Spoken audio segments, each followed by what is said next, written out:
Hello and welcome. Let's learn how to bake a potato.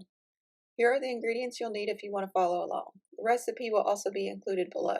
Please preheat your oven to 375 degrees Fahrenheit or 190 degrees Celsius and let's get started. You'll need a small pan, and I like to line it with aluminum foil or parchment paper. This just makes it easy to clean up. If you're using a nonstick pan, oil can tend to stick to the surface and actually ruin your pan, so I don't recommend using nonstick pans. Set this aside and then let's get the potato started. I like to use a medium russet potato. It's around 8 ounces. You want to wash and dry your potato and then pierce it all over with a fork. I do recommend using the half-pound potatoes because they tend to have the most flavor.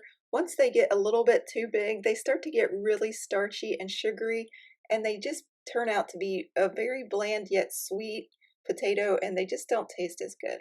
And then after you get it pierced, you're going to roll it in a tablespoon of oil. You can use less oil, but the more oil you use here, the crispier your crust will be. Once you get the oil all saturated over the potato, then you're going to put on some salt.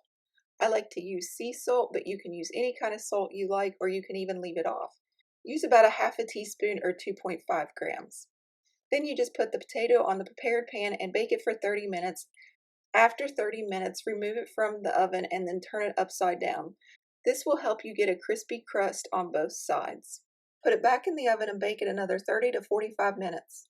You want to bake this until the center reads 200 to 210 degrees Fahrenheit or 93 to 99 degrees Celsius. If you don't have a thermometer, when you pierce it, a fork should go through easily.